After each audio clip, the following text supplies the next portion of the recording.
Hello. Welcome, viewers and listeners, to Invisible Cabaret's podcast, episode 2. Woo-woo. Hello. It's good to have you all here, we hope. Life in quarantine, it's how we all live now. Yeah. That's our new jingle.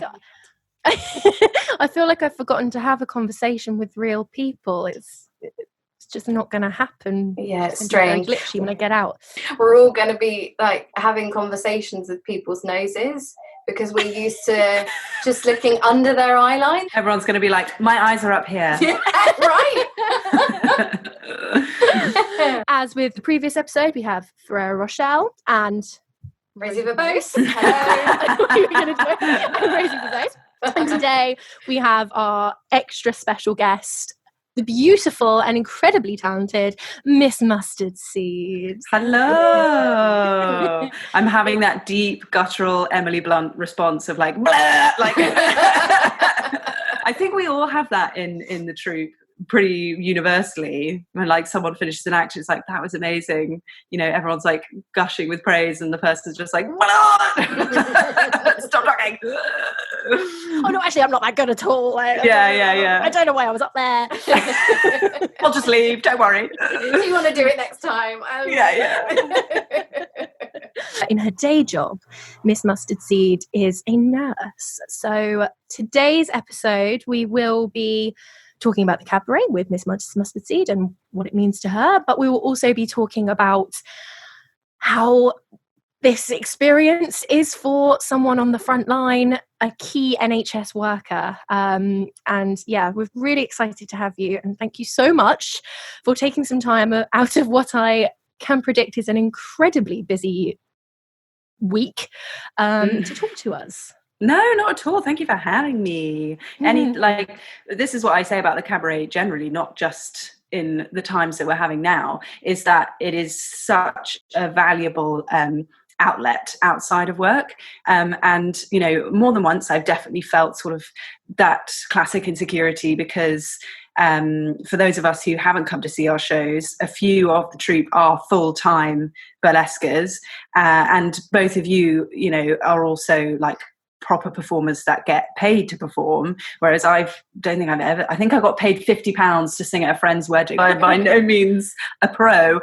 So as well as massively appreciating the opportunity, it's also a huge privilege for me to have that outlet outside of my sort of muggle job. Is that what they call it? Muggle job? Yeah, muggle job. We love that. Yeah, definitely. Yeah. Although, of course, your muggle job is bringing magic and upholding the magic of our society in many ways. So, you know, we don't clap as a nation for just anyone, do we? You know?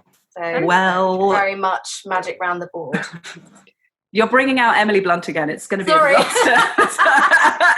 This is basically our chance to like love on you for half an hour. Oh, so it's exciting. And just watch you get more and more. Yeah. Just watch me like recede, like. One of the reasons that you have a glass of whiskey next to you, just to cheers, everyone. Cheers. Yes, cheers. Some great audio of us just drinking. Oh, and fantastic news. Zoom has just told me, because we're new, we don't have a time limit on our chat. So 50-hour podcast. Strap in, audience. It's going to be a long one. Right, so Miss Mustardseed, and we may call you Lily at some point, if that's okay. Yes, that's my muggle name. Yeah. Can we ask you to, in your own words, describe what you feel Miss Mustardseed is as a character, as a performer, as an entity? Totally. Yeah, so I mean the story of my name is a long and rocky one. So it's really thanks to both of you that I have this name that I love so much and have, you know, not only sort of settled on but have connected with. And I think that speaks to a sort of wider point that I definitely wanted to mention, which is you guys are the real magicians, because you, like, again, for anyone who hasn't come to see one of our shows, literally any piece that you see starts started with one of us coming into a rehearsal room and saying, I think it'd be really cool if I did this and then this, and it was kind of about this. And Rosie and Rochelle worked their magic and like meld it into an actual story. So yeah, you guys are amazing at that. And much like that, it was a similar process with my name. So we started out actually, you guys I'm sure remember, trying to make a pun to do with nursing. So I think IV drip was floated. I ended up being ambulance for a long time. Yeah. Which was tenuous. It was slightly tenuous, and also I didn't spend any of my. It is great. It is great. They're both fantastic names, but I actually decided the reason why I wasn't really connecting with those names is because the cabaret stuff is quite separate. I wanted to keep it separate from my nursing. Yeah, that's fair. And also because, sidebar, my roller derby name is Poison Ivy. So there was a bit too much crossover between the two. So eventually we started talking about, we approached it the correct way around, which was the opposite, which was talking about things that I am interested in and things that I explore in terms of my mental health and mental illness. And I think it was a conversation with you, Ros, about like some kind of biblical reference. And you made the reference to the biblical passage. I have it here in my notebook. Oh my goodness. If you have faith as small as a mustard seed, nothing will be impossible for you. Chapter and verse, Matthew 17:20. Big up to Matthew. Shout out to Matthew if you're listening. We love your work, Matthew. Love you, Matthew. We know you're listening. Number one fan. And then also the idea that mustard seeds are actually sometimes used as like a healing property. Also like a reference to mustard seed, like a Shakespearean reference. The idea that it's small but mighty. And the idea sort of grew, and then it was Rochelle's genius idea to add the Miss, because it would be weird if I was just called Mustard Seed. We thought about it though. We went round the houses with it, didn't we? Lady, Duchess, all kinds of. Oh, I'm not fancy enough for a Duchess, I don't think. I think it's all in the inside, Lil, isn't it? You know. Ew, what does that mean? Fancy in your heart, then it wasn't supposed to. Oh, be I see what you mean. Right. Okay, all right, moving swiftly on. Miss Mustardseed, we got there. Yes, we got there in the end. Do you want to talk about any of your acts, or maybe one of your favourite acts that you have developed? Yeah, I mean, if it's cool with you guys, I'd quite like to talk about a new act that we've got brewing. And I definitely want to talk about Judy as well. She's close to my heart. I think I might talk about Judy first, because it's one of my favourite acts. And I think one of the reasons I love it so much is we were all terrified about doing it because we'd convinced ourselves it was not going to work. And you guys, our wonderful burlesque mothers, were like, come on, like, see it through. And it's ended up being, I think, one of the most long-standing acts in our rep. Do you want to describe it, Lils, for anyone who hasn't seen it? So it's basically an act that explores the intersection between creativity and mental illness, and how in our society, not just at the moment, but for decades or centuries, arguably, have glamorized the idea of the sort of the mad genius, or the idea that to be extremely talented or extremely creative or extremely funny, you also have to be extremely troubled. And the three figures we initially chose for that were Judy Garland, Marilyn Monroe, and then initially we had Edith Piaf, which then switched to wonderful 50-50 performance of Kurt Cobain and Courtney Love, a combination of lip syncing, interviews and songs. We explore how these four figures really suffered in an extremely like public and therefore arguably even more tragic way, and the scrutiny they came under for the mental illness that they experienced, and how it was accentuated by their fame. So yeah, it's a really interesting piece. I love playing Judy Garland. I think she's such an interesting figure. She's so talented. And the things she experienced in her childhood are just like words don't even mind-bending, absolutely. Boggling. And I think the very interesting thing about juxtaposing Judy Garland and Marilyn Monroe with Kurt Cobain is that even though they're from very different times, the experience is alarmingly similar. And also it blows my mind how much Judy Garland sang about having to be happy all the time. Absolutely. I shouldn't laugh, but it's kind of like a dark kind of humor thing that she was always singing, like, smile. It's like, Judy. I know, bless her. I think that's one of the reasons the thing that you guys have created is so incredible. And everything that you do for Invisible Cabaret, in trying to explore mental illness through burlesque and through cabaret is, in everything you do, empathy is your cornerstone, because we're exploring, heavy issues, but in a medium that is designed to be, engaging and entertaining. And it's like you've created your own language. Like you do it so beautifully and so eloquently.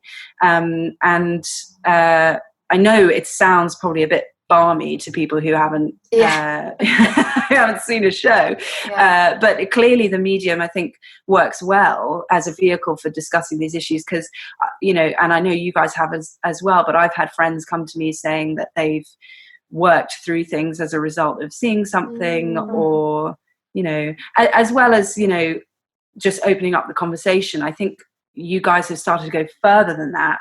You've provided, in a way, some sort of method or I don't want to say solution, because mental illness isn't something that you solve, but like mechanisms for or like frameworks for discussing things. You are just one of the sweetest people. I'm so grateful for how you stop blunting us. I can't help it. You've just spent a load of time complimenting us. We're allowed to compliment you. No, that's not how it works. One of my big worries with what we create is that people will think it is glib, or that we are saying, we can talk about anything because we're artists, and that's not what we are intending at all. Because I think there is a time for silence and processing. We just hope that through exactly as you were saying, Lily, so eloquently, with what we create, that people will be inspired to talk or empathize or something through it. So I love doing that. And then the new one that we're cooking up, which I'm so excited about, which is another instance of me coming to Rosie and Rochelle and being like, hey, I want to do this, and you were like, okay, let's try and make this a real thing. And it's Sorry Not Sorry. It's like a pithy, fun reply to the voice in your head that tells you you should be feeling guilty all the time. Because as someone who was raised Catholic, I definitely deal with guilt a lot. I don't know if you know, Catholics are... really? No, that's brand new to me. It's a little known thing, but it's amazing. Exactly. So it's kind of like a guilt purge, which is really fun. So for those who haven't seen our shows, I do not typically dance. So the amazing Rochelle is teaching me how to dance, but it's very much like dad dancing. It's going to work. It's going to work. It'll be fun. Shall we talk about the NHS and about the lovely Miss Mustardseed's role as a nurse? How's it going? How are you finding things? I mean, you don't have to go into too much detail if you don't want to, but more just talking about really how are you taking care of your mental health during this as someone who is a nurse and on the front line, as a human who is going through this, someone who lives in London. Oh, wow. How do I even begin? 50 words or less. Just in 3 words, how do you describe? No, I'm kidding. I mean, well, actually, around the time the pandemic started escalating in the UK, my partner was still going to work on the tube, and I was obviously still going into work. And then we actually contracted COVID-19. And because I work for the NHS, we were both screened and it came back positive. And in that sort of 10 days we were at home, we were incredibly lucky. It was just like having a nasty flu, basically. So we were incredibly lucky. And thankfully I didn't have to be hospitalized and then return to work. But in those 10 days when I wasn't able to work and I was seeing pictures of nurses with pressure sores from wearing PPE and hearing about, sort of staffing horror stories, that was actually the time when I struggled most with anxiety and feeling incredibly low, because I felt like I wasn't contributing and I wasn't doing enough. It was something I actually talked to my mum about, because my mum has a list of pre-existing conditions as long as your arm, and so she's one of the people that's received the letter that said, if you need some fresh air, you can open a window. So Thanks, she's like, that's great. No, she understands that it's to keep her safe, and that it's in her best interest, of course, but it's obviously, that's a real struggle. And I've talked to her a lot, and she has said, I feel like I'm not contributing, blah, blah, blah. And I'm saying to her, just by staying inside, that's a massive contribution, because you're keeping yourself safe and keeping other people safe as well. And it's often that process of talking to other people, which is why talking and being open is so important, that you teach yourself those lessons as well. Not to say that it's always that easy by any means, but that reminded me that only by staying home and getting better can I then return to work. So I don't want to sound candid or glib, because I know a lot of carers and NHS workers are really struggling at work at the moment, but I have actually found myself feeling a lot more steady now that I'm back at work. That's interesting, isn't it? Yeah. That's partly because I'm very lucky in that the trust that I work at has a lot of wellbeing resources. Fantastic. Which I feel very lucky. All of us at work are making a conscious effort to support each other. Something that you guys again posted the other day, which was check on your strong friends. Nurses definitely have a tendency, if you ask them, are you okay, they'll say fine. Of course. So that's definitely checking on each other. Although actually yesterday when I came into work, I was talking to a colleague, and I said, how are you? And she said, I'm feeling much better. I've accessed the wellbeing resources at the trust because I was feeling really anxious, had some phone consultations, and I'm feeling much better. So if there is a silver lining to be found, I hope it's that this means that we are more open about when we're struggling. That would be a silver lining. Or that there's an increase in resources for NHS workers and carers. And then the only other thing I would say is that on my days off, obviously within the safety measures that are in place, I'm doing those things, those extracurricular things. So I've been doing some roller derby drills in an underground car park. Nice. And obviously doing as much cabaret research as I can, which is really fun. So doing my dad dancing alone in my bedroom. Excellent. Doing wonderful things like this, the podcast. So one of the other aspects, Miss Mustardseed, that we wanted to ask you about, if you are comfortable, and we said this before, but just for the benefit of listeners and watchers, we try and implement a tap-out system. So whilst we are trying to talk and be vulnerable and open, we realise that sometimes we push the door a bit too far. So obviously at any point do feel free to tap out. But one of the things that I know Ferrero, Rochelle and I have both seen online is quite a lot of talk about people with eating disorders in quarantine. I wonder if you can speak to that experience at all, and what do you have to say about it? Would be my question. So before I launch into what I hope is a coherent reply, I would say, just in terms of the language I'm likely going to use, that whether you feel body positivity or body neutrality, whichever of those you feel is most useful to you, that is absolutely fine. The movements, I like to think, are based on the idea that whatever shape, size, colour you are, that is fine. You don't have to look a certain way. But I know body positivity is not, a comfortable concept or an appropriate concept in terms of your path to recovery, and that body neutrality is a fantastic way to do it as well. So that's such a great point. So please don't hurry over that, because that's really important. Yeah, no, I just wanted to make that clear in case I say body positivity as a way that has helped me. Doesn't mean it works for everyone, or that it has to work for everyone by any means. So, and one person as well, before I launch in, that I would highly recommend to read material from is Megan Jane Crabb, who... I don't want to speak for her, but from reading her book, the idea I get is that body positivity is something that worked really well for her, but she is a big advocate for the body neutrality movement as well. And if you think body neutrality is better for you, then Jamila Jamil is an amazing advocate for body neutrality. She finds that works better for her as well. So with that... with that sort of great, I love it. Out. Introduction written, done. That's sort of bosh. And enter. So footnotes will be available at the bottom of the video. Yeah. In terms of my own experience, so I had anorexia at school. Started, I think, when I was maybe 12 or 13. Eating disorders run in my family.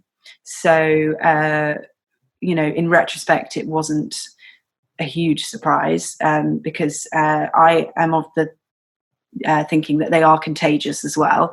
So they ran in my family. They ran in my family. I was at an all-girls school, and so I was in a relatively ripe environment. But I was also certainly encouraged by, rhetoric that young people, actually all people, absorb in their everyday lives. I don't want to trigger anyone listening any further by talking about things that I did as part of my anorexia. So instead I'll talk about my sort of process through recovery. First of all, I was incredibly lucky to have close friends, close family, who loved me and supported me. My brother, so actually this ties in nicely to the act that I do. So I do a spoken word poem called I Deserve to Eat. And in the poem, I reference my younger brother, who was so close to me and, stood by me through the whole thing. And actually one time became so frustrated at the harm I was doing to myself that he slapped me in the face. And I genuinely love him for it. He kind of hates that I keep telling the story, but...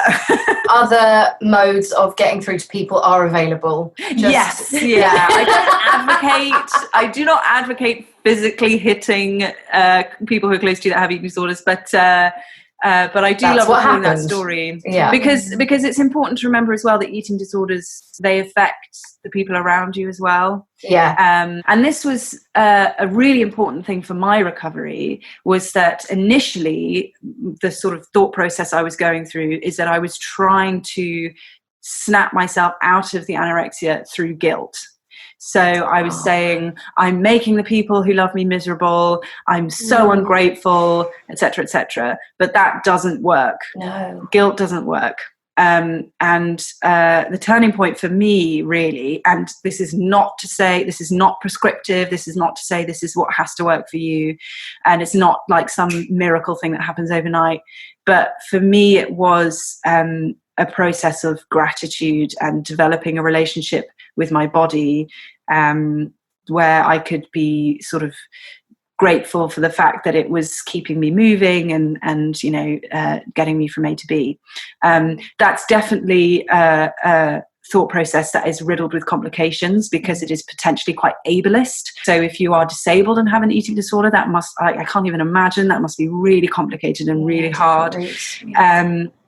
But in a less personal way, I'd say, in a sort of overarching way, the most important thing is to try. It's really hard, but to try and tell people when you're struggling. So to bring my long rambling answer to a close, just one story I'd like to tell. It's my two really close friends from school, Anna and Nats, who are probably listening. Hey guys. I sort of worked up the courage to tell them that one of the symptoms of my anorexia was I was hoarding chocolates. So when we were at school, if you got like if you did well in something and you got a point for your house, if you got 3 points, you got a big chocolate bar. And if you got 1 point, you got a little chocolate bar. And I was hoarding all of them until my locker in my room was like stuffed full of chocolate, because it was like a self-validation thing where I was rewarding myself for not eating that. Right. I definitely don't want to take all the credit for it, because it was really them. They loved me so much and they made themselves so open to me that I managed to show that to them, and that was a really important step in my recovery. Wow, so that must have been huge, really huge. It felt like a big moment at the time. So I hope that the poem "I Deserve to Eat" helps people who watch it. I think one of my favourite memories of doing it, so throughout the poem, I am basically having a very tense sort of scene with a muffin that's on a table in front of me. Standoff with a muffin. Standoff with a muffin. And it concludes with, I mean, it's kind of a spoiler, but yeah, is it like a Chekhov thing? If there's a muffin in the first scene, then it's going to get eaten by the second act. Such an early joke. I love it. You're welcome. Yeah, sorry. So it's not really a spoiler. So it ends with me taking my clothes off, down to my underwear, showing my body for what it is, and then eating the muffin. And one time I performed it at the Vaults when we were there, and you could hear a pin drop, and I was like, oh, so scary. Like, that was really, but then they clapped at the end and we got good feedback. So I was like, maybe it was just really intense. And then the next night I did it, and I took my shirt off and I dropped my shirt, and everyone went bananas. Everyone was like, wah! And then I heard a woman, I picked up the muffin and I wrapped it. I heard a woman in the front row go, eat that muffin. When we performed at the Bedford, Rosie's mum went bananas. She did go bananas. I just heard her going, "You go, girl." Well, it's fascinating. It's a lovely piece. It's fascinating that it can elicit such different responses. You know, the fact that depending on the demographic, some people will be respectful of the journey and be like, I have not experienced that, but wow, you're doing a brave thing. And then on the other, I think it speaks to, I don't want to generalize because I know that eating disorders do not discriminate, but it does, there is something about it that does speak to women in a particular way because of how we are socialized. I think how much of a conversation there always is around weight and earning food and having a cheeky something or a naughty, you know. I totally agree. That was a big part of it for me, this idea that you have to earn it, or that if you've and it's sinful, like that's always the language. And because I was raised Catholic, that has big connotations for me. There are two men in my life that I'm very close to that had eating disorders, and it's still not spoken about that they did. Right. It's still not like a confirmed, spoken about thing. So I think it's heavily stigmatized in a different way. Yeah. And then something else I would add is I had a conversation with someone after our Vaults show about my poem, and they told me that they were non-binary, and it's definitely an issue again that affects that community in a different way, non-binary and trans people. I've also heard gay cis men talking about how the dialogue around the way that your body quote unquote should look is a big thing. That's not something I can speak about with any authority because I'm neither gay nor a cis man. But you know, I would recommend, you know, reaching out and reading about other people's experiences, because sometimes that can help as well. I mean, of course, don't trigger yourself, don't saturate yourself with that, but sometimes reaching out, it can trigger those empathy synapses in your brain rather than the guilt ones. We can never say that you're out the other side of an eating disorder, you know. But I did want to ask how you're finding things during this Corona period, during lockdown. I'm sure that as you're working and you're, you know, less in, you know, full on lockdown than some people, it's, you know, possibly not as prominent of an issue. but it's something to consider. Has it affected you at all? I massively empathize with people who are self-isolating at home and really struggling, and I really appreciate advocates like Jamila Jamil and Megan Jane Crabb who are posting things like it's okay to gain weight in quarantine, or it's okay to gain weight while self-isolating, and just reminding people that their worth is not tied to the way that they look or how much they weigh. I think that's really important. When I was talking before about a lot of my recovery being tied to being thankful that my was more tied to gratitude than it ever was to guilt. Becoming a nurse has massively changed my perspective on my body, and looking after people, because I'm a critical care nurse, I'm looking after predominantly ventilated patients with COVID-19. I'm hesitant to say this because the voice of my eating disorder is incredibly frightening. And one of actually the most damaging things you can do to someone with an eating disorder is, just put it in perspective. There are so many other things going on. Put it in perspective. That's really unhelpful, because the voice is more powerful than that. Yeah, and nastier. I found is much nastier and spiteful in a way that it doesn't take into consideration that other people's issues. Totally, and it's so powerful that somehow it still makes you feel all those things, and it makes you feel guilty for thinking like, it's just like, it's like you're trapped basically. And that's what I talk about in the poem as well. So I'm certainly not saying it puts it in perspective. I'm not saying that at all. But I think maybe it's just that my mind is so focused on something else that, or maybe it's just that I'm lucky enough to be able to leave the house on a regular basis. That's probably it, that I can sort of refresh my mind, reset my mind. I'm not sitting there thinking about it. That's probably it, that I have the privilege of a distraction. Because that's probably, I imagine that's probably the biggest problem for people with eating disorders who are self-isolating. You're sort of stuck, and you don't have the distractions or necessarily the coping mechanisms that you're used to. It's taking control away, isn't it, as well? And especially, we joke about state-sanctioned exercise, but if you are someone who clings to exercise, and where and when and how long you exercise for being, a defining feature, then, it's not even just like somebody else coming along, it's the government saying what you can and can't do. I can imagine that must be an incredibly difficult aspect as well. Yeah, I know I've said her name maybe 500 times, but if you are struggling and you are self-isolating, I would highly recommend reading Megan Jane Crabb's book, Body Positivity Power. If body positivity is something that you don't relate to and you find difficult, maybe just try reading some of her Instagram posts, or Jamila Jamil did a great interview in Vogue. Maybe try reading that. Just maybe seeking out some resources that will potentially give you alternative coping mechanisms and help you at this really difficult time. In case anybody is unaware, that's at Body Posi Panda. I have experience of eating disorders, and mine 100% still lives with me and rears its ugly head at the most inconvenient of times. It comes out of nowhere, doesn't it? It's like, what are you doing here?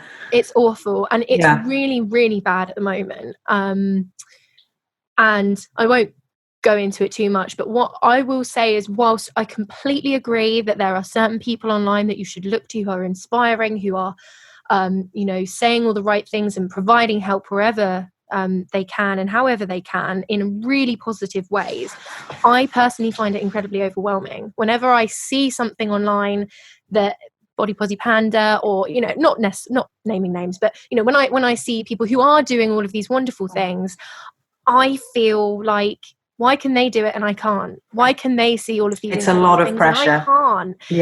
And it's a lot to take on, and I find it sometimes incredibly, incredibly overwhelming. So something that I am trying to do It's not always successful, but something I'm really trying to do is to take a moment each day to talk about what I'm grateful for. And in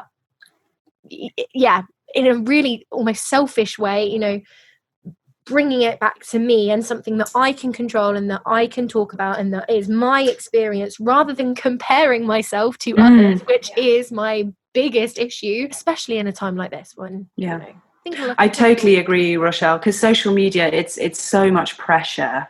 And that's why I always try and return to that great thing you guys posted about, you know, it's okay to be an advocate and still struggle yourself. And of course, that's totally okay. It's completely natural.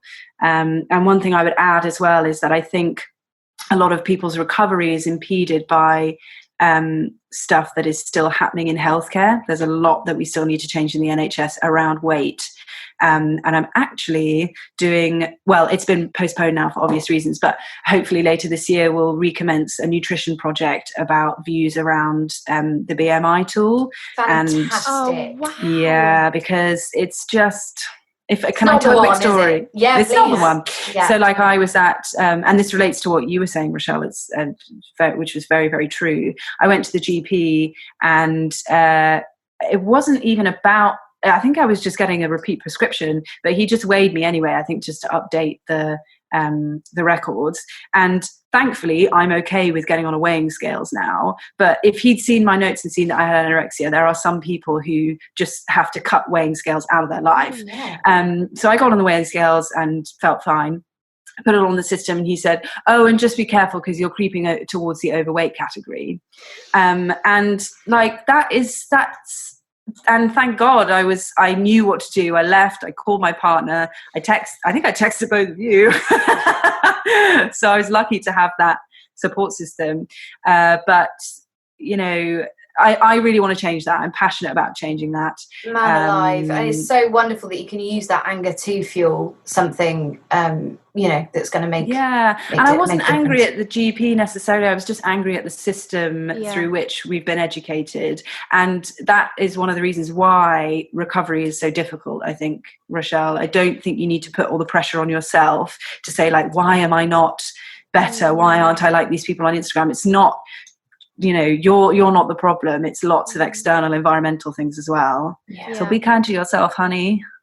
Amen. Amen. Thank you. Let's finish up. What are you grateful for this week? It's a really silly one. Is it okay to be a silly one? Please. Be a silly one. I am grateful for Game of Thrones because What is this? Get ready. Rochelle, your evening's booked up now. You have no plans. Oh my gosh, I'm so excited. So what? I read Jonathan Van Ness's autobiography, and I had heard about Game of Thrones because I've heard him talking about it. But it's basically a YouTube show from I think it's produced by Funny or Die, and it's basically Jonathan cutting people's hair and recapping Game of Thrones episodes.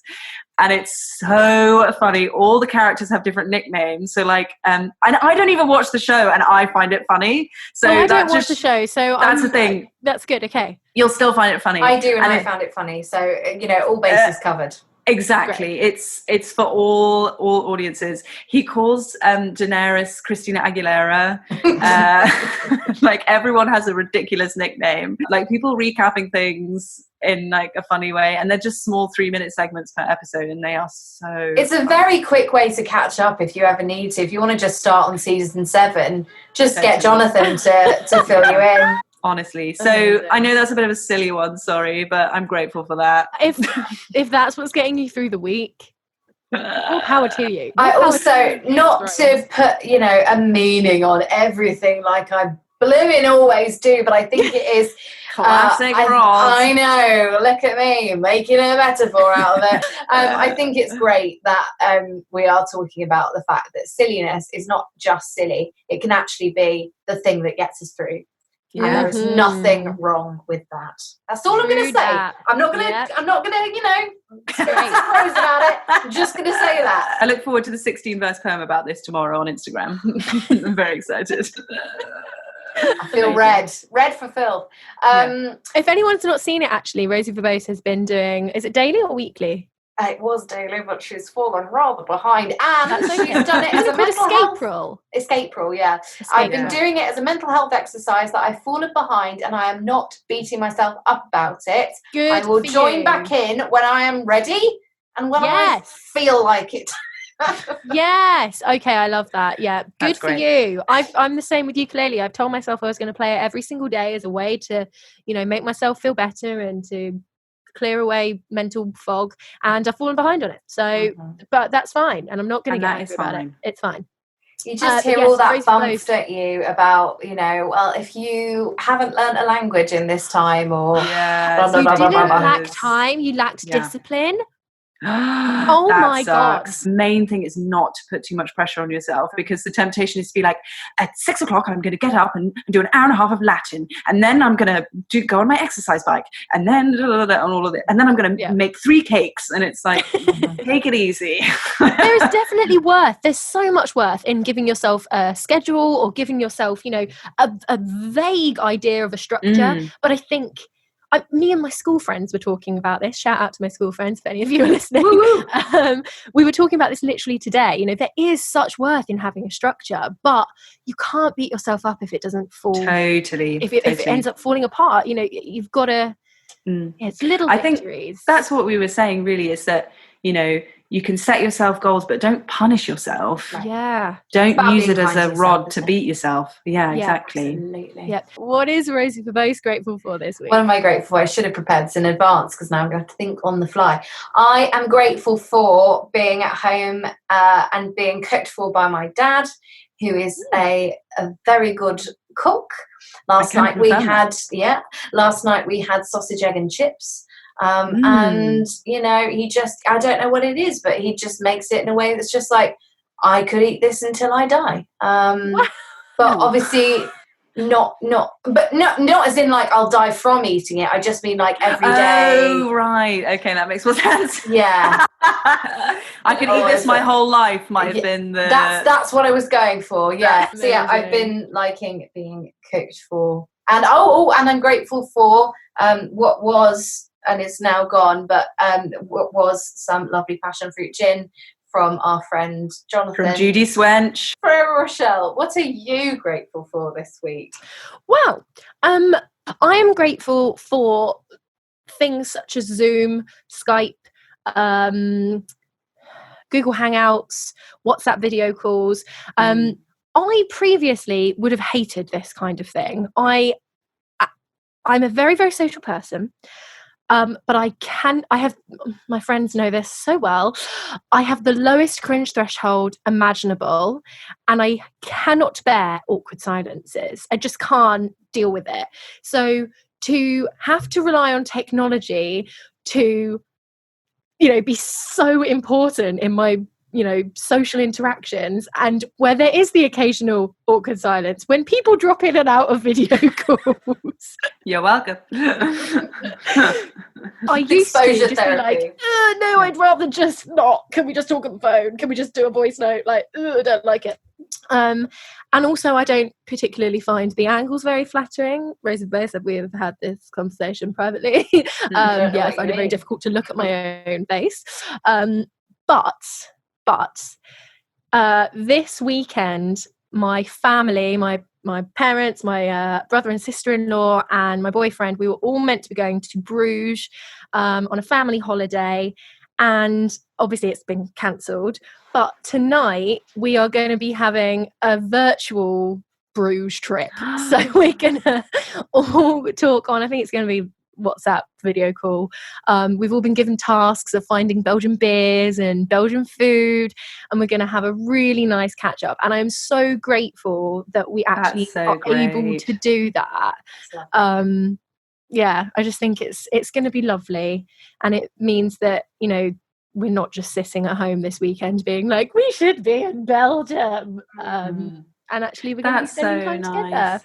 I think people are getting really creative as well, which I'm really enjoying. Even my mum, who is like the biggest technophobe ever, she gets really freaked out by anything where she's like communicating through a screen, and we did a family Zoom a couple of weeks ago, and she was so stressed by it, but she really wanted to take part, so she did a Love Actually, and she wrote out cards that said, I know I struggle with this, but I love you all so much, and then she just held them out. Oh, that's delicious. So technophobes out there are ways to get through it. Even though it is wonderful, and I am very grateful for all of the different mediums there are out there, it's definitely not the same. So there's no shame in not wanting to do anything. Absolutely. No shame. No, that should be a big old mantra. We need to stop talking. Like, people have lives. Yeah, that's true as well. This is going to be a big old editing job. We could talk all day, and some might say we have. Lily, thank you so much. Thank you, guys. Chatting and sharing with us. We love you very much. Do you have anything you would like to plug, or anything you would like to say, either as a performer, a key worker, a human, any of the above? I have many things to say as a human. No. That kind of made it sound like I wasn't a human, but I was trying to hide it. Like, yes, I am a human. Why do you ask? I am a human woman. No. As a key worker, I would like to say two very brief things. One thing, I'm so grateful to the carers looking after my sister who has Down syndrome. They are doing a wonderful job, and I love you. Also, please, if you can, please try and stick by the rules. They're there to keep us safe and to keep other people safe, particularly to keep vulnerable people safe. And also, just please look after yourself, be kind to yourself, don't put pressure on yourself. And a mini nepotistic plug, my brother Charlie spends a lot of his time as Aphrodite, and pre-social distancing, and he recorded some sort of singing sessions with Crystal, a fellow drag queen, and you can find those on YouTube. What do we search for that, Lils? It'll be at the bottom, but what do we search? So worried you were going to ask me that, because I don't know. Okay, so if people want to click on the link below. Oh, very good. Smash and subscribe. It's smash like and subscribe. You don't just smash and subscribe. Oh, fuck. I never knew what smash meant. Every time they say it, they're like smash smash. the like button, I think. Oh, okay. I hate that I know that, but it's way better to think of just... It's like destroy or have sex rampantly and subscribe. Have some sex and then subscribe. That's what I meant to say. Can we please have that as our sign off? Yes! Smash and subscribe. Yeah. Aphrodite Jones and Crystal Rasmussen. Yeah. Lovely. Book's just been released in America. Yes, whose book has been released in America, Diary of a Drag Queen. You can also purchase. Yeah. I listened to it on Audible and really enjoyed having Crystal's voice in my ear holes. Oh, did Crystal record it as well? Get with it, girl. Yeah. Did she sing? Not on the audiobook, but she does sing on the link below. There you go. Smash and subscribe. Smash and subscribe. Thank you so much, everyone. Please do keep following us on social media. Our website's there if you feel like it. Send us things. We love you. Goodbye. We love you. Bye. Take care of yourselves. Yes, that too. Bye.